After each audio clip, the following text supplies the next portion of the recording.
SSLC maths public എക്സാമിന് അടിപൊളിയായിട്ട് score ചെയ്യാനും ഫുൾ മാർക്ക് അല്ലെങ്കിൽ A+ നേടാനുമാണ് നിങ്ങളുടെ ആഗ്രഹം എന്നുണ്ടെങ്കിൽ then this video is for you.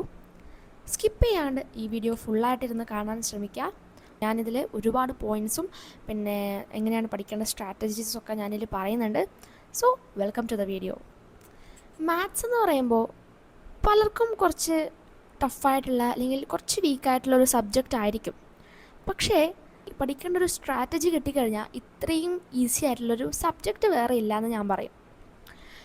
First തന്നെ നമുക്ക് ചാപ്റ്റർ അനാലിസിസ് ചെയ്യാം. അതായത് ഓരോ ചാപ്റ്ററും അതിൻ്റെ ഡിഫിക്കൽട്ടി എങ്ങനെയാണ്, അതിൻ്റെ ഒരു രീതി എങ്ങനെയാണെന്ന് ഞാൻ ഫസ്റ്റ് തന്നെ പറഞ്ഞുതരാം, ഒരു ഇൻട്രൊഡക്ഷൻ പോലെ. 13 ചാപ്റ്ററുകളാണ് നിങ്ങൾക്ക് പഠിക്കാനുള്ളത്. ഒന്നാമത്തെയും മൂന്നാമത്തെയും ചാപ്റ്റർ, അതായത് അരിത്മെറ്റിക് സീക്വൻസസും പിന്നെ അതിൻ്റെ അൾജിബ്ര വരുന്ന ഒന്നാമത്തെയും മൂന്നാമത്തെയും ചാപ്റ്റർ നിങ്ങൾ കമ്പൈൻ ചെയ്ത് ഫസ്റ്റ് തന്നെ പഠിക്കുക. അതാണ് ഏറ്റവും നല്ലതെന്ന് എനിക്ക് തോന്നുന്നു. മാത്രമല്ല, നിങ്ങൾക്ക് പഠിക്കുമ്പോൾ വളരെ ഈസി ആയിട്ട് തോന്നുന്ന ഒരു ചാപ്റ്റേഴ്സ് തന്നെയാണ് ഈ ഒരു ഒന്നാമത്തെയും മൂന്നാമത്തെയും ചാപ്റ്റേഴ്സ്. വളരെ ഈസി ആയിട്ട് തോന്നും. പക്ഷേ പരീക്ഷയിൽ വരുന്ന സമയത്ത് കുറച്ച് കാര്യങ്ങൾ നിങ്ങൾ സ്റ്റക്ക് ആവാൻ ചാൻസ് ഉണ്ട്. അതെന്തുകൊണ്ടാണെന്ന് വെച്ചാൽ അതിൽ തന്നെ ഒരു റിലേഷൻസ് എന്ന് പറഞ്ഞൊരു ഭാഗമുണ്ട്. അതായത് ഓരോന്നിൻ്റെയും ബന്ധങ്ങൾ, അത് നമ്മൾ ചിലപ്പോൾ ശ്രദ്ധിക്കണം എന്നില്ല. അതൊക്കെ എങ്ങനെയാണ് പരീക്ഷയ്ക്ക് വരാമെന്ന് ചോദിക്കും.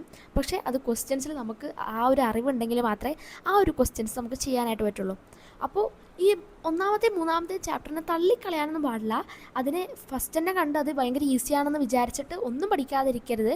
അത് ഭയങ്കര തെറ്റായിരിക്കും. പരീക്ഷയ്ക്ക് അത് അത്രയും കോൺസെപ്റ്റ് അറിഞ്ഞ് എഴുതേണ്ട ടൈപ്പുള്ള ക്വസ്റ്റ്യൻസ് അതിൽ നിന്ന് കൂടുതലായിട്ട് വരുന്നുണ്ട്. പിന്നെ രണ്ടാമത്തെ ചാപ്റ്ററാണ് സർക്കിൾസ് ആൻഡ് ആംഗിൾസ്, അല്ലെങ്കിൽ വൃത്തങ്ങളും കോണുകളും എന്ന് പറയുന്നത്. ഇത് നമ്മൾക്ക് ചിലപ്പം ഫസ്റ്റ് പഠിക്കുമ്പോൾ ഭയങ്കര ഒരു ടഫായിട്ടൊക്കെ തോന്നും. ഫസ്റ്റ് നമ്മൾ ഇപ്പോൾ പഠിക്കുന്ന സമയത്ത് ഇത് ഭയങ്കര ടഫാണ് അങ്ങനെയൊക്കെ തോന്നും. പക്ഷെ നിങ്ങൾ പബ്ലിക് എക്സാമൊക്കെ എത്തുമ്പോഴേക്കും മനസ്സിലാവും ഒന്നുമല്ല, അതൊരു ഈസി ചാപ്റ്ററാണ്. അതിലാകെ കുറച്ച് കോൺസെപ്റ്റാണ് നിങ്ങൾ പഠിക്കാനുള്ളത്. സെൻട്രൽ ആംഗിൾ ഇത്രയാണെങ്കിൽ അതിൻ്റെ നേർപകുതിയായിരിക്കും അതിൻ്റെ മുകളിലത്തെ ആംഗിൾ, അങ്ങനത്തെ ഒരു കോൺസെപ്റ്റ്, അങ്ങനത്തെ ഒരു 4-5 ഉണ്ട്. അത് അറിഞ്ഞു കഴിഞ്ഞാൽ പിന്നെ ഒന്നും പേടിക്കാനില്ല. അങ്ങനത്തതേ ചോദിക്കുള്ളൂ. പിന്നെ പ്രൂവ് ചെയ്യാനായിട്ടും ചോദിക്കാൻ ചാൻസ് ഉണ്ട് ആ ഒരു പാഠത്തുനിന്ന്. പക്ഷേ അതിലേക്ക് ഞാൻ വരാം, പ്രൂവ് ദാറ്റ് ക്വസ്റ്റ്യൻസിലേക്കൊക്കെ ഞാൻ വരാം. പിന്നെ 4ാമത്തെ ചാപ്റ്ററാണ് സാധ്യതകളുടെ ഗണിതം, അതായത് മാത്തമാറ്റിക്സ് ഓഫ് ചാൻസ്. ഈ ഒരു ചാപ്റ്റർ അപ്പോഴും നമുക്ക് പഠിക്കുമ്പോൾ വളരെ ഈസി ആയിട്ടുള്ള തോന്നുന്നൊരു ചാപ്റ്ററാണ്. ഓരോരോ ടൈപ്സ് ഓഫ് ക്വസ്റ്റ്യൻ ഉണ്ട്. അത് പഠിച്ചു വെച്ചാൽ വളരെ ഈസിയാണ് ആ ചാപ്റ്റർ. അത് ക്വസ്റ്റ്യൻസ് പ്രാക്ടീസ് ചെയ്യുമ്പോൾ മാത്രമേ നമുക്ക് അതിനെപ്പറ്റിയുള്ളൊരു അറിവ് കിട്ടുള്ളൂ. അല്ലാണ്ട് നമുക്ക് പരീക്ഷയ്ക്ക് പോകുമ്പോൾ ഫുൾ കൺഫ്യൂഷൻ ആവും. കുറച്ച് ലോജിക്കലായിട്ടൊക്കെ തിങ്ക് ചെയ്യേണ്ട ഒരു ചാപ്റ്റർ തന്നെയാണത്. പിന്നെ 5ാമത്തെ ചാപ്റ്ററാണ് സെക്കൻഡ് ഡിഗ്രി ഇക്വേഷൻസ്. പരീക്ഷ എഴുതുന്ന സമയത്ത് നമ്മൾ സ്റ്റക്കായി പോകുന്നത് ഈ ഒരു ചാപ്റ്ററിൽ നിന്നായിരിക്കും അധികവും. നമ്മൾ എല്ലാം അറിയാം, സ്റ്റെപ്സൊക്കെ ഇങ്ങനെ എഴുതി വരും, പെട്ടെന്നായിരിക്കും അത് സ്റ്റക്കാവുക. അങ്ങനത്തെ ഒരു ചാപ്റ്ററാണ് ഇത്. ഇതിന് ആകെ ഒരൊറ്റ പോംവഴി മാത്രമേ ഉള്ളൂ, പ്രാക്ടീസ് ചെയ്യുക. ഇതിൽ നിന്ന് കുറേ ക്വസ്റ്റ്യൻസ് പ്രാക്ടീസ് ചെയ്യുക. അങ്ങനെ നിങ്ങൾ അതിൽ പ്രോ ആയി മാറും ആ ഒരു ചാപ്റ്ററിൽ തന്നെ. പിന്നെ 6ാമത്തെ ചാപ്റ്ററാണ് ട്രിഗണോമെട്രി. ഫസ്റ്റ് തന്നെ പഠിക്കുമ്പോൾ അങ്ങനെ ഈസി ആയിട്ടൊന്നും തോന്നില്ല കേട്ടോ. കുറേ രീതിയിലുള്ള കോൺസെപ്റ്റ് അതിൽ പഠിക്കാനുണ്ട്.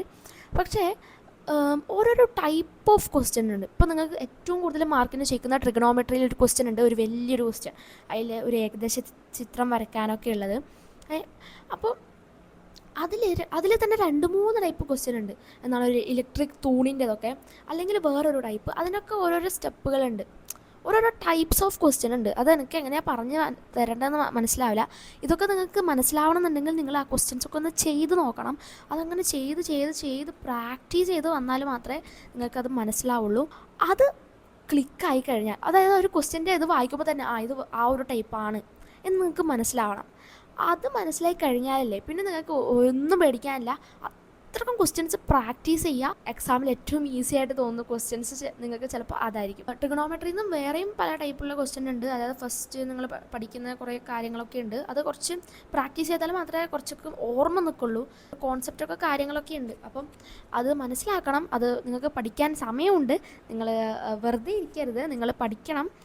ട്രിഗണോമെട്രി ഒക്കെ നല്ല ഫോക്കസ് കൊടുത്തിരുന്നിട്ട് തന്നെ പഠിക്കേണ്ട ചാപ്റ്റർ തന്നെയാണ്. പിന്നെ 7ാമത്തെയാണ് കോർഡിനേറ്റ്സ് എന്ന് പറഞ്ഞാൽ എനിക്ക് ഏറ്റവും സിമ്പിളായിട്ട് തോന്നിയൊരു ചാപ്റ്ററാണ് കേട്ടോ ഇത്. ഒന്നും പഠിക്കാണ്ടിരിക്കരുത്, പഠിക്കാണ്ട് പോയാൽ ഒന്നും കിട്ടില്ല കേട്ടോ. അങ്ങനത്തെ ഒരു ചാപ്റ്റർ തന്നെയാണ്. നിങ്ങൾ പഠിച്ച് അതിൽ നിന്ന് പ്രാക്ടീസൊക്കെ ചെയ്യുക. ഒരേ ടൈപ്പുള്ള ക്വസ്റ്റ്യൻസ് തന്നെയാണ് വരുന്നത്, അതുകൊണ്ട് പ്രശ്നമൊന്നുമില്ല. പിന്നെ 8ാമത്തെ ചാപ്റ്ററാണ് ടാൻജൻസ്. ഓക്കെ, തൊടുവരകൾ എന്ന് പറഞ്ഞാൽ ഇതിൽ കുറേ കോൺസെപ്റ്റ് നിങ്ങൾക്ക് പഠിക്കാനുണ്ട്. അതായത് വരക്കുന്ന ടൈപ്പാണ്, കുറേ വരയ്ക്കാനുള്ള ക്വസ്റ്റ്യൻസും ഉണ്ട്. പക്ഷേ അത് നല്ല രസമായിരിക്കും വരയ്ക്കാൻ വേണ്ടിയിട്ട്. അതിൽ നിന്ന് കുറേ മാർക്സിനും ജയിക്കും, നിങ്ങൾക്ക് ഈസി ആയിട്ട് മാർക്ക് നേടാനും പറ്റുന്നൊരു ചാപ്റ്റർ തന്നെയാണ് ടാൻജൻസ് എന്ന് പറയുന്നത്. ഇതിലേക്ക് വരുന്ന സമയത്ത് പെട്ടെന്ന് നമുക്കൊന്നും തിരിയില്ല, അങ്ങനത്തെ ഒരു ചാപ്റ്ററാണ്. 9ാമത്തെ പാഠം എന്ന് പറയുന്നത് പോളിനോമിയൽസ് ആൻഡ് ഇക്വേഷൻസ്.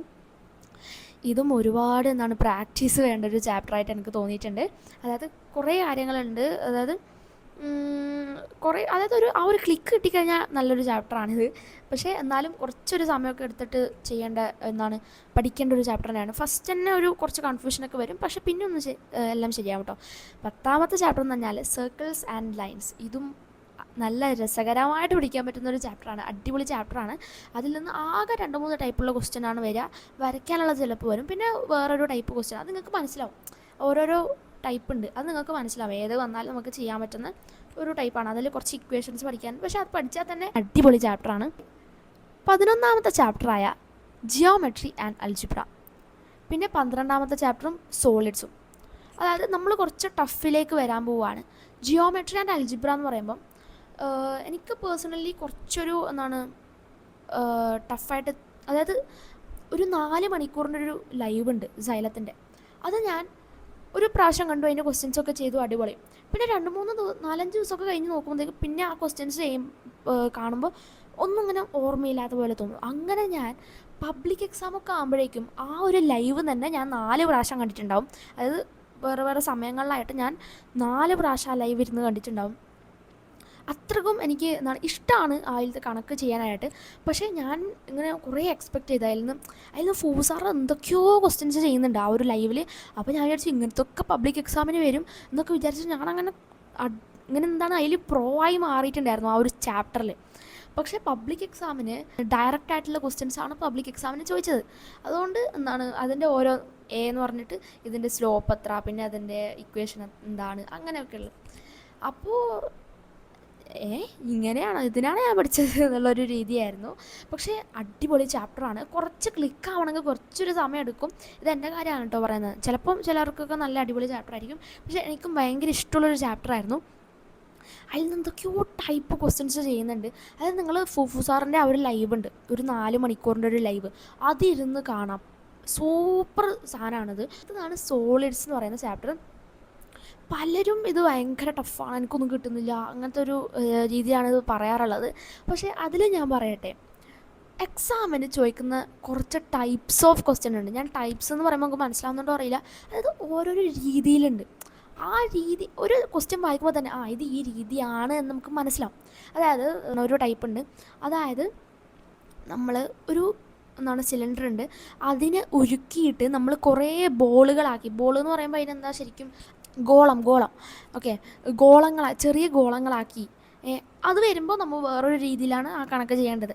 പിന്നെ ഒരു സിലിണ്ടർ ഉണ്ട്, അതിനെ ചെത്തി എടുത്തിട്ട് ഒരു വൃത്തസ്തൂപികയാക്കി എന്നൊക്കെ പറഞ്ഞിട്ട് അങ്ങനത്തെ ക്വസ്റ്റ്യൻ ഉണ്ട്. അപ്പോൾ ഓരോരോ ടൈപ്പുള്ള ക്വസ്റ്റ്യൻസ് ഉണ്ട്. അപ്പോൾ അതാണ് നിങ്ങൾ പ്രാക്ടീസ് ചെയ്യേണ്ടത്. പിന്നെ വേറെയും ടൈപ്പുള്ള സിമ്പിളായിട്ടുള്ള ക്വസ്റ്റ്യൻസ്, അതൊക്കെ ഫസ്റ്റ് പ്രാക്ടീസ് ചെയ്യുക. പിന്നെ ലേബർ ഇന്ത്യയിലൊക്കെ കുറേ ക്വസ്റ്റ്യൻ ഉണ്ട്, അതായത് ഇതുപോലുള്ള ടൈപ്പുകൾ. അപ്പോൾ അത് ക്ലിക്ക് ആയി കഴിഞ്ഞാൽ വളരെ ഈസി ആയിട്ടുള്ളൊരു ചാപ്റ്ററാണ് ഈ സോളിഡ്സ് എന്ന് പറയുന്നത്. പക്ഷെ അത് ക്ലിക്ക് ആവണം. പലർക്കും അതെന്താണ് കുറച്ച് ടഫാവുന്നത് വെച്ചാൽ അതൊരു ലാസ്റ്റ് ചാപ്റ്ററാണ്. അപ്പോൾ നമുക്ക് അങ്ങനെ സമയമൊന്നും ഉണ്ടാവില്ല ഇതിനെപ്പറ്റി വലിയതായിട്ട് പഠിക്കാനോ അങ്ങനെ അതായത് അപ്പോൾ പെട്ടെന്ന് കാണുമ്പോൾ കുറേ ഇക്വേഷൻസും ഉപരിതല പരപ്പളവ്, പാർശ്വതല പരപ്പളവ് എന്നൊക്കെ പറഞ്ഞിട്ട് ടോട്ടൽ സർഫസ് ഏരിയ എന്നൊക്കെയാണ് പറയുക. അപ്പോൾ അങ്ങനത്തത് ഇങ്ങനെ വരുമ്പോൾ അങ്ങനെ വരുമ്പോൾ ഇങ്ങനെ അങ്ങനെ കുറേ ഇക്വേഷൻസൊക്കെ ഉണ്ട്. അത് ശരിയാണ്. പിന്നെ 13ാമത്തെ എന്ന് പറയുമ്പോൾ സ്റ്റാറ്റിസ്റ്റിക്സ് എന്ന് പറഞ്ഞൊരു ചാപ്റ്ററാണ്. അത് വളരെ ഈസി ആയിട്ടുള്ളൊരു ചാപ്റ്ററാണ്. പക്ഷെ ഒന്നും പഠിക്കാണ്ട് പോയി കഴിഞ്ഞാൽ ഒന്നും കിട്ടില്ല. അത് ആകെ ഒരൊറ്റ ടൈപ്പ് ക്വസ്റ്റ്യനേ വരും, ഒരൊറ്റ ടൈപ്പ്. അത് നിങ്ങൾ പഠിച്ചു വെച്ചാൽ സെറ്റായി. അതായത് അതിന് കുറേ സ്റ്റെപ്പുകളൊക്കെ ഉണ്ട് കേട്ടോ. കുറച്ച് കൺഫ്യൂഷൻ അടിക്കും, ഒന്നും പഠിക്കാണ്ട് പോയാലൊന്നും കിട്ടില്ല. അതായത് നമ്മൾ പണ്ടത്തെ സ്റ്റാറ്റിസ്റ്റിക്സ് ഒന്നുമല്ല. അതായത് ഇങ്ങനെ ഒരു കോട്ടൊക്കെ തന്നിട്ട് ഇതിലേതാണ് വലുത് ഇതിലേതാണ് ചെറുത്, അങ്ങനത്തെ ഒന്നുമല്ല. കുറച്ച് അഡ്വാൻസ്ഡ് ലെവൽ തന്നെയാണ്. പക്ഷെ എന്നാലും അതിൽ ആകെ ഒരൊറ്റ ടൈപ്പ് ഉണ്ട്. അതേ പബ്ലിക് എക്സാമിന് ചോദിക്കുള്ളൂ. അതാണ് നിങ്ങൾ പഠിക്കേണ്ടത്. ഓക്കെ, പബ്ലിക് എക്സാം ആകുമ്പോഴേക്കും നിങ്ങൾക്ക് ഇതൊക്കെ സെറ്റാവും. പക്ഷേ മുമ്പേ പഠിച്ചു തുടങ്ങണം എന്നാണ് ഞാൻ പറഞ്ഞത്. ഇനി നമുക്ക് ബാക്കിയുള്ള ടിപ്സിലോട്ടൊക്കെ കിടക്കാം. ഞാൻ ഫസ്റ്റ് പറഞ്ഞ പോലെ തന്നെ ഡെയിലി പ്രാക്ടീസ് ചെയ്യുക. നിങ്ങൾക്ക് ഡെയിലി പറ്റുന്നില്ലെങ്കിൽ ഒരു ഒന്നരാടെങ്കിലും മാത്സ് ക്വസ്റ്റ്യൻസ് പ്രാക്ടീസ് ചെയ്യുക. ഒരു ഡെയിലി ഒരു 10-20 ക്വസ്റ്റ്യൻസ് നിങ്ങൾ ചെയ്യാൻ പറ്റുമോ നോക്കാം. പിന്നെ നിങ്ങൾ ഓരോരോ ചാപ്റ്റർ കഴിയുമ്പോഴും നിങ്ങൾ ഒരു ഇക്വേഷൻ ബുക്ക് ഉണ്ടാക്കുക. അത് നിങ്ങൾക്ക് യൂസ്ഫുൾ ആവുകയേ ഉള്ളൂ. നിങ്ങൾക്ക് പബ്ലിക് എക്സാം ആകുമ്പോഴേക്കും ഇതൊക്കെ എന്താണ് അതിന് ഇക്വേഷൻസ് എന്നൊക്കെ ഒന്ന് നോക്കി വെക്കാനൊന്നും ചിലപ്പോൾ സമയമുണ്ടല്ല. ഇക്വേഷൻ ബുക്ക് ഉണ്ടാക്കാനായിട്ട് ശ്രദ്ധിക്കാം. സോളിഡ്സ് എന്ന ചാപ്റ്ററിലെ എല്ലാ ഇക്വേഷൻസും എഴുതിയിട്ടുണ്ട്. അതുകൊണ്ടാണ് എനിക്കത് ഭയങ്കര ഈസി ആയിട്ട് തോന്നിയത്. കാരണം ചിലത് നമുക്ക് ഓർമ്മയുണ്ടാവില്ല. അപ്പം നമ്മൾ ഇതിൽ നോക്കും, അങ്ങനെ എഴുതും, അങ്ങനെ വേറെയും ക്വസ്റ്റ്യൻ ചെയ്യും, അങ്ങനെ ചെയ്ത് ഇത് ബൈ ഹാർട്ടാവും. അങ്ങനെ ജിയോമെട്രി ആൻഡ് അൽജിബ്ര ഇതിലും ശരിക്കും ഇത്ര കാര്യങ്ങളെ ആ ഒരു പാഠത്തിൽ പഠിക്കാനുള്ളൂ. പക്ഷേ അതിൽ എന്തൊക്കെയോ ചോദിക്കുന്നത് കൊണ്ടാണ് നമുക്ക് പ്രശ്നം വരുന്നത്. അങ്ങനെ എല്ലാ ചാപ്റ്ററിനും ഉണ്ട്. പിന്നെ ഞാൻ പറഞ്ഞു നിങ്ങൾ ഡെയിലി പ്രാക്ടീസ് ചെയ്യണം എന്നുള്ളത്. പക്ഷേ അതെങ്ങനെയാണ് നിങ്ങൾ പ്രാക്ടീസ് ചെയ്യുക, നിങ്ങൾക്ക് എങ്ങനെ ക്വസ്റ്റ്യൻസ് പ്രാക്ടീസ് ചെയ്യുക? ഫസ്റ്റ് ഞാൻ പ്രയോറിറ്റി കൊടുക്കുന്നത് ടെക്സ്റ്റ് വൈസ് ക്വസ്റ്റ്യൻസ് ആണ്. ടെക്സ്റ്റിലുള്ള ക്വസ്റ്റ്യൻസ് നല്ലോണം പ്രാക്ടീസ് ചെയ്യുക. പബ്ലിക് എക്സാമിനൊക്കെ ഇല്ലേ അങ്ങനെ ചോദ്യം വരുള്ളൂ. ആ ടെക്സ്റ്റ് വൈസ് ആ ടെക്സ്റ്റിലൊരു പാറ്റേൺ ഇല്ലേ ആ ഒരു രീതിയിലാണ് ക്വസ്റ്റ്യൻസ് ചോദിക്കുക. പിന്നെ നിങ്ങൾ HSS ലൈവ് എന്ന് പറഞ്ഞൊരു പേജുണ്ട്, ഒരു വെബ്സൈറ്റ് നിങ്ങൾക്ക് അറിയുന്നുണ്ടാവും. അതിൽ SSLC maths chapter wise questions ഒന്ന് അടിച്ചു കൊടുത്താൽ ഒരുപാട് നോട്ട്സും പിന്നെ ഓരോന്നിനും ചാപ്റ്റർ വൈസ് ടെസ്റ്റും അങ്ങനെ ആൻസർ കീയും പിന്നെ ക്വസ്റ്റ്യൻ ബാങ്കും ഒക്കെ നിങ്ങൾക്കുണ്ട്. നിങ്ങൾക്ക് റിസോഴ്സസ് ഇല്ല എന്ന് പറഞ്ഞിട്ട് ഇനി വരരുത്. ഓക്കെ, റിസോഴ്സസിൻ്റെ കൂമ്പാരമുണ്ട് നിങ്ങൾക്ക്. അപ്പോൾ ഇപ്പോഴേ നിങ്ങൾ പ്രാക്ടീസ് ചെയ്ത് തുടങ്ങാം. അപ്പം നിങ്ങൾക്ക് ഒരു പേടിയും പേടിക്കാൻ തന്നെ നിങ്ങൾക്ക് എക്സാമിനെ അപ്രോച്ച് ചെയ്യാനായിട്ട് പറ്റും. പിന്നെ ഞാൻ കഴിഞ്ഞൊരു വീഡിയോയിൽ പറഞ്ഞ പോലെ തന്നെ ഓണം എക്സാമിൻ്റെയും ക്രിസ്മസ് എക്സാമിൻ്റെയും ഒക്കെ പ്രാധാന്യത്തെ പറ്റി പറഞ്ഞിട്ടുണ്ടായിരുന്നല്ലോ. അത് ഓണം എക്സാമും ക്രിസ്മസ് എക്സാമും നല്ലപോലെ യൂസ് ചെയ്യുക. പിന്നെ മോഡൽ എക്സാമും നല്ലപോലെ യൂസ് ചെയ്യുക. അത് ഞാൻ കഴിഞ്ഞ വീഡിയോയിൽ പറഞ്ഞതാണ്. പിന്നെ നിങ്ങൾ ഇപ്പോൾ സ്റ്റാർട്ട് ചെയ്തിട്ടുണ്ടെന്നുണ്ടെങ്കിൽ നിങ്ങളൊരു ഡിസംബർ ലാസ്റ്റ് അല്ലെങ്കിൽ ജനുവരി ഫസ്റ്റ് വീക്കൊക്കെ ആകുമ്പോൾ നിങ്ങളുടെ ചാപ്റ്റേഴ്സ് ക്ലിയർ ചെയ്തിട്ടുണ്ടെന്നുണ്ടെങ്കിൽ പിന്നെ നിങ്ങൾ ഫുള്ള് റിവിഷൻ ചെയ്യുക. നിങ്ങൾ സ്കൂളിൽ പോകണമെന്നൊന്നും ഞാൻ നിർബന്ധം പറയില്ല. ഞാനൊന്നും ആ സമയത്ത് എനിക്ക് വീട്ടിലിരുന്ന് തന്നെ പഠിക്കുന്നതാണ് കുറച്ചും കൂടി എഫക്റ്റീവായിട്ട് തോന്നിയത്. അതുകൊണ്ട് ഞാൻ കുറേ ലീവൊക്കെ എടുത്തിട്ടുണ്ടായിരുന്നു. റിവിഷൻ അപ്പം തന്നെ സ്റ്റാർട്ട് ചെയ്യണം. നമുക്ക് മാത്സ് മാത്രമല്ലല്ലോ പഠിക്കാനുള്ളത്, ബാക്കി കുറേ സബ്ജക്ട്സ് ഉണ്ട്. അപ്പോഴേക്കും നമ്മൾ പാഠം പഠിച്ച് നമ്മൾ അതവിടെ വെച്ചാൽ പോരാ, നമ്മൾ റിവിഷൻ ചെയ്യണം. റിവിഷൻ എന്ന് പറഞ്ഞാൽ ഈ ക്വസ്റ്റ്യൻസ് പ്രാക്ടീസ് ചെയ്യുക തന്നെ.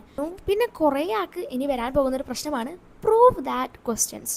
ഓക്കെ, പ്രൂവ് ദാറ്റ് ക്വസ്റ്റ്യൻസ് എന്ന് പറയുമ്പോൾ തന്നെ ഇല്ല എനിക്കതാവില്ല, അതൊന്നും എനിക്കാവില്ല, അപ്പം ഞാനെന്ത് നടക്കണ്ടപ്പാ, എനിക്കിതൊന്നാവില്ലപ്പാ എന്ന് പറഞ്ഞിരിക്കും. എന്തായാലും പ്രൂവ് ദാറ്റ് ക്വസ്റ്റ്യൻസ് ഒക്കെ ഉണ്ടാവും കേട്ടോ. നിങ്ങൾ അതില്ല എന്നൊന്നും പറഞ്ഞിരിക്കരുത്. പക്ഷെ നമുക്കെന്തോ പബ്ലിക് എക്സാമിന് പ്രൂവ് ദാറ്റ് വന്നില്ല, നമുക്ക് പബ്ലിക്കിന് വന്നില്ല പറഞ്ഞിട്ട് നിങ്ങൾക്ക് വരില്ല എന്നൊന്നുമില്ല. നിങ്ങൾ എക്സാമിൻ്റെ ടൈം ആകുമ്പോൾ സൈലത്തിൽ ഓരോരോ വീഡിയോ ആണ്, സൈലോ അൽജിബ്ര ഏതാണെങ്കിലും പ്രൂവ് ദാറ്റ് ക്വസ്റ്റ്യൻസിൽ എല്ലാം പ്രൂവ് ദാറ്റ് ക്വസ്റ്റ്യൻസ് എന്നൊക്കെ പറഞ്ഞിട്ടിടും. അതൊക്കെ നിങ്ങൾ നോട്ട് ചെയ്ത് വെക്കുക. പിന്നെ അവിടെ ചാടരുത്, ഓണം എക്സാം കഴിഞ്ഞിട്ട് ഒന്നും പറക്കി ചാടരുത്. അതൊക്കെ എവിടെ ആവശ്യമാണ്? പബ്ലിക്കിന് ആവശ്യമാണ്, ക്രിസ്മസിന് ആവശ്യമാണ്, മോഡലിന് ആവശ്യമാണ്. നമുക്ക് ഇമ്പോർട്ടൻ്റ് എന്ന് പറഞ്ഞാൽ പബ്ലിക്കാണ്. ഓക്കെ, അപ്പോൾ പബ്ലിക്കിന് വേണ്ടിയിട്ടെങ്കിലും നിങ്ങൾ ആ പ്രൂവ് ദാറ്റൊക്കെ ഒന്ന് മാറ്റി വെക്കുക. ഇത് ഞാനിവിടെ പ്രൂവ് ദാറ്റൊക്കെ ഇവിടെ എഴുതി ഒട്ടിച്ചിട്ടുണ്ട് കേട്ടോ. ശരിക്കും ഈ പ്രൂവ് ദാറ്റ് അറിയണം. കോൺസെപ്റ്റ് എന്ന് പറയുമ്പോൾ ഇപ്പോൾ ഒരു ചക്രീയ ചതുർഭുജം, ഇപ്പോൾ ഒരു ചക്രീയ ചതുർഭുജം എന്ന് പറയുമ്പോൾ അതിൻ്റെ നേരെ ഓപ്പോസിറ്റ് ആംഗിൾ കൂട്ടിക്കഴിഞ്ഞാൽ 180 ഡിഗ്രി കിട്ടും. ആ കൺസെപ്റ്റില്ലേ, അതറിഞ്ഞാലേ അങ്ങനത്തെ ഒരു ക്വസ്റ്റ്യൻ വരുമ്പോൾ നമുക്ക് പ്രൂവ് ചെയ്യാൻ വേണ്ടി പറ്റും. പിന്നെ അങ്ങനത്തെ മാത്രമല്ല കേട്ടോ പ്രൂവ് ദാറ്റ് വരിക, വേറെയും സമാന്തര ശ്രേണികളിൽ നിന്നൊക്കെ പ്രൂവ് ദാറ്റ് വരും. ഈ കോൺസെപ്റ്റൊക്കെ നിങ്ങൾക്ക് 10ാം ക്ലാസ് പഠിക്കാനുണ്ട്, പക്ഷെ നമ്മളതൊന്നും നോക്കില്ല. നമ്മൾ ഈ ന്യൂമറിക്കൽ ക്വസ്റ്റ്യൻസ് ഒക്കെ അല്ലേ ചെയ്ത് അങ്ങനെ പ്രാക്ടീസ് ചെയ്ത് പോകും. നമ്മൾ കോൺസെപ്റ്റൊന്നും അങ്ങനെ ക്ലിയർ ആവില്ല. അപ്പം എന്താവും? ശരിയാണ്. പിന്നെ ഈ ഒരു ക്വസ്റ്റ്യൻ കണ്ടോ, ഈ ഒരു ക്വസ്റ്റ്യൻ ഇപ്പം ഞാൻ ചൂണ്ടിയിരിക്കുന്നത്, ഇത് ഞാൻ ഓണം എക്സാമിന് വേണ്ടി ഈ ഒരു ഇതൊക്കെ നോക്കി അത് കോൺസെപ്റ്റൊക്കെ മനസ്സിലാക്കി ഇങ്ങനെ വന്നു. പരീക്ഷയ്ക്ക് ചോദിച്ചെങ്ങനെ അറിയോ? ഇതേ ചിത്രം തലതിരിച്ച് വെച്ചിട്ട്. ഇത് ടെക്സ്റ്റിലുള്ള ക്വസ്റ്റ്യൻ ആണ് കേട്ടോ. അതാണ് ഞാൻ പറഞ്ഞത്, ടെക്സ്റ്റിലുള്ള പ്രൂവ് ദാറ്റ് എന്തായാലും നിങ്ങൾ നോക്കി പോകണം കേട്ടോ. അത് ഉറപ്പാണ്. ടെക്സ്റ്റിലുള്ള പ്രൂവ് ദാറ്റ് നോക്കി പോകണം. അതിനെ ചോദിക്കുള്ളൂ, എനിക്ക് അങ്ങനെ തോന്നുന്നു. പിന്നെ ഇപ്പോൾ ചോദിച്ച പോലെ ഇതിന് തലതിരിച്ചിട്ടിട്ട് ചോദിക്കും. ടെക്സ്റ്റത്തെ സാധനം തന്നെയാണ്, അതേ കോൺസെപ്റ്റാണ്, അതിനെ തലതിരിച്ചിട്ട് ചോദിച്ചു. പലരും ചെയ്യുന്നത് തെറ്റാണ്. പ്രൂവ് ദാറ്റ് ഇങ്ങനെ കാണാപ്പാടാൻ പഠിച്ച് അങ്ങനെ വരും. പിന്നെ നിങ്ങൾക്ക് വരയ്ക്കാനുള്ള ക്വസ്റ്റ്യൻസ് ഉണ്ടാവും. അത് വളരെ സിമ്പിളാണ്. നിങ്ങളത് വരയ്ക്കാനുള്ള ക്വസ്റ്റ്യൻസൊക്കെ എന്താണ് ഓരോരോ ഇതിലൊക്കെ ഇട്ടുതരും. യൂട്യൂബ് വീഡിയോസ് ഉണ്ടാവും, അങ്ങനെ കുറേ വീഡിയോസൊക്കെ ഉണ്ടാവും. സൈലമായാലും ഒക്കെ ഇടും. അപ്പോൾ അതൊന്നും നിങ്ങൾ പേടിക്കേണ്ട. അത് വരച്ച് പഠിച്ചാൽ പിന്നെ 5 മാർക്ക് പിന്നെ പോക്കറ്റിലാണ്. പിന്നെ എക്സാംസ് വരുമ്പോൾ എങ്ങനെയാണ് ഇനി അപ്രോച്ച് ചെയ്യേണ്ടതെന്ന് ഞാൻ പറഞ്ഞുതരാം. എക്സാംസ് വരുമ്പോൾ നിങ്ങൾക്ക് കുറച്ച് ടെൻഷൻ കൂടുതലായിരിക്കും. മാത്സ് എന്ന് പറയുമ്പോൾ തന്നെ കുറച്ച് ടെൻഷൻ കൂടുതലായിരിക്കും. പക്ഷേ നിങ്ങൾ ഫസ്റ്റ് മുതൽ പഠിച്ചൊക്കെ സെറ്റായിട്ട് ഉണ്ട്, അല്ലെങ്കിൽ നിങ്ങൾക്ക് കോൺസെപ്റ്റൊക്കെ ക്ലിയർ ആണെന്നുണ്ടെങ്കിൽ നിങ്ങൾക്ക് ഓട്ടോമാറ്റിക്കലി നിങ്ങൾക്ക് വരും. പിന്നെ ചിലർക്ക് ഒരു ടെൻഷൻ കാരണം എല്ലാം മറന്നു പോകുന്ന, ബ്ലാങ്ക് ആയി പോകുന്ന ഒരു അവസ്ഥയൊക്കെ ഉണ്ട്. പക്ഷേ നിങ്ങൾ പേടിക്കേണ്ട. നിങ്ങൾക്ക് പബ്ലിക് എക്സാമൊക്കെ ആകുമ്പോഴേക്കും എല്ലാം സെറ്റാവും. ആ സമയത്ത് ആകുമ്പോഴേക്കും ടെൻഷനൊക്കെ മാറ്റി വെക്കണം. ആ ടെൻഷൻ മാറ്റി വെക്കണമെങ്കിലാണ് നിങ്ങൾ നേരത്തെ സെറ്റാക്കണം എന്ന് പറയുന്നത്. തലേ ദിവസം കുറേ നേരം ഇരുന്ന് പഠിക്കുന്നവരൊക്കെ ഉണ്ട്. എനിക്ക് പറയാനുള്ളത് പബ്ലിക് എക്സാമിനെങ്കിലും അങ്ങനെ ഉറക്കൊഴിഞ്ഞിരുന്ന് പഠിക്കാതിരിക്കുക. നമുക്ക് എക്സാം ഹോളിൽ നിന്ന് ചിലപ്പം തലചുറ്റലും തലകറക്കമൊക്കെ വരാനുള്ള ചാൻസ് ഉണ്ട്. അതായത് ക്ഷീണിച്ചു പോയാൽ പിന്നെ പറഞ്ഞിട്ട് കാര്യമില്ല, നമ്മളെ ബ്രെയിൻ വർക്കാവില്ല. അപ്പോൾ നല്ലോണം ഉറങ്ങുക ഗൈസ്. മാത്സ് പരീക്ഷയുടെ തലേ ദിവസം നല്ലോണം ഉറങ്ങണം. അത് നിർബന്ധമാണ്. ഏത് പരീക്ഷയായാലും അതിൻ്റെ തലേ ദിവസം ഒരു 10 മണിക്കൊക്കെ കിടക്കുക. എന്നിട്ട് വേണമെങ്കിൽ ഒരു 5 മണി 6 മണിക്കൊക്കെ എണീച്ചോ, എന്നിട്ട് ജസ്റ്റ് ഒന്ന് റിവൈസ് ചെയ്തോ. നിങ്ങൾ ഹെൽത്തിനൊന്നും സാക്രിഫൈസ് ചെയ്ത് നിങ്ങൾ പഠിക്കാണ്ടിരിക്കുക. നിങ്ങൾക്ക് പഠിക്കേണ്ട അവസരങ്ങളൊക്കെ ഉണ്ടാവും. കാരണം ക്രിസ്മസ് പരീക്ഷയ്ക്കൊക്കെ ഒരു ലീവ് ഉണ്ടാവില്ല. ഉച്ചയ്ക്ക് വൈകുന്നേരം ഒരു പരീക്ഷ കഴിഞ്ഞാൽ അതിന് പിറ്റേ ദിവസമായിരിക്കും മാത്സ്. എന്ത് പഠിക്കാനാണ്, എന്ത് റിവൈസ് ചെയ്യാനാണ്. പിന്നെ നിങ്ങൾക്ക് 2.5 മണിക്കൂറാണ് എക്സാം വരിക. 27 ക്വസ്റ്റ്യൻസൊക്കെ ആണെന്ന് തോന്നുന്നു ഉണ്ടാവുക. പിന്നെ ഫസ്റ്റത്തെ MCQs ഇല്ലേ, അത് നിങ്ങൾ നല്ലോണം ശ്രദ്ധിക്കണം. കാരണം അതിൽ നിങ്ങൾക്ക് ചിലപ്പം പ്രോബ്ലമായിട്ട് ചെയ്യാനൊക്കെ ഉണ്ടാവും. അപ്പോൾ അതിന് കൂടുതൽ സമയം ഇങ്ങനെ സ്പെൻഡ് ചെയ്യരുത്. ഒന്നും അറിയില്ലെങ്കിൽ അത് അവിടെ വിടാം. പിന്നെ ലാസ്റ്റ് വേണമെങ്കിൽ നിങ്ങൾക്ക് നോക്കാം. കോൺസെപ്റ്റ് അറിയുന്ന ഒരു കുട്ടിക്ക്, അതായത് കോർഡിനേറ്റ്സ് എന്ന് പറഞ്ഞ ചാപ്റ്ററില്ലേ ഞാൻ ഈസിയാണെന്ന് പറഞ്ഞാൽ, അതിൽ നിന്ന് കോൺസെപ്റ്റ് ഓറിയൻറ്റഡ് ആയിട്ട് വരും. അപ്പോഴാണ് കുറേ ആൾക്ക് അത് കിട്ടാത്തത്. പിന്നെ ബാക്കിയൊക്കെ 2 മാർക്കിൻ്റെ 3 മാർക്കിൻ്റെ പിന്നെ 5 മാർക്കിൻ്റെ 6 മാർക്കിൻ്റെ ഒക്കെ ക്വസ്റ്റ്യൻസ് ആണ്. അപ്പോൾ ട്രിഗണോമെട്രിയിൽ നിന്ന് നല്ല വലിയൊരു ക്വസ്റ്റ്യൻ ഉണ്ടാവും. എന്തായാലും ഒരു വലിയ ക്വസ്റ്റ്യൻ ഉണ്ടാവും ലാസ്റ്റ് ആകുമ്പോഴേക്കും. പിന്നെ സോളിഡ്സിൽ നിന്ന് ഒരു വലിയ ക്വസ്റ്റ്യൻ ഉണ്ടാവും. അങ്ങനെ ഒരു വലിയ ക്വസ്റ്റ്യൻസൊക്കെ ഉണ്ടാവും. പക്ഷേ പേടിക്കേണ്ട ആവശ്യമൊന്നുമില്ല. ശരിക്കും ഈസിയാണ്. ഈസിയാണ്. അങ്ങനെ വലിയ ഇതൊന്നുമില്ല. നിങ്ങൾ ഇതിന് വേണ്ടി എഫേർട്ട് ഇടാൻ തയ്യാറാവണം, അത്രേ എനിക്ക് പറയാനുള്ളൂ. അല്ലാണ്ട് വെറുതെ ഇങ്ങനെ ഫുൾ മാർക്ക് വേണം, A+ വേണം എന്നൊന്നും പറഞ്ഞാൽ അങ്ങനെയൊന്നും കിട്ടില്ല. അങ്ങനെ വെറുതെ ഒന്നും കിട്ടില്ല മാർക്സ് ഒന്നും. അപ്പോൾ നിങ്ങൾ എഫേർട്ട് ഇട്ടിട്ട് മാർക്സ് മേടിച്ച് നമുക്ക് അടിപൊളിയായിട്ട് പഠിച്ച് മുന്നോട്ട് പോകണം. അപ്പോൾ ഈ ഒരു വീഡിയോ എല്ലാവർക്കും യൂസ്ഫുള്ളായി എന്ന് വിചാരിക്കുന്നു. കുറേ ആൾ റിക്വസ്റ്റ് ചെയ്തിട്ടാണ് ഈ ഒരു വീഡിയോ പോസ്റ്റ് ചെയ്തിട്ടുണ്ടായിരുന്നത്. അപ്പം ഈ ഒരു വീഡിയോയെ പറ്റിയുള്ള അഭിപ്രായങ്ങൾ താഴെ എന്തായാലും കമൻറ്റ് ചെയ്യുക. ഇനി അടുത്തത് ഏത് സബ്ജക്റ്റിൻ്റെ വേണമെന്നൊക്കെ എല്ലാവരും കമൻറ്റ് ചെയ്യുക. സോ ഗൈസ്, ഇന്നത്തേക്ക് എത്രയേ ഉള്ളൂ. അപ്പോൾ എല്ലാവരും അടിപൊളിയായിട്ട് പഠിക്കുക. നമുക്ക് നല്ല വൃത്തിയിൽ തന്നെ പഠിച്ച് മുന്നോട്ട് പോവുക. അടുത്തൊരു വീഡിയോ ആയിട്ട് വീണ്ടും കാണുന്നതായിരിക്കും. ടാപ്പ് bye. See you on the next video.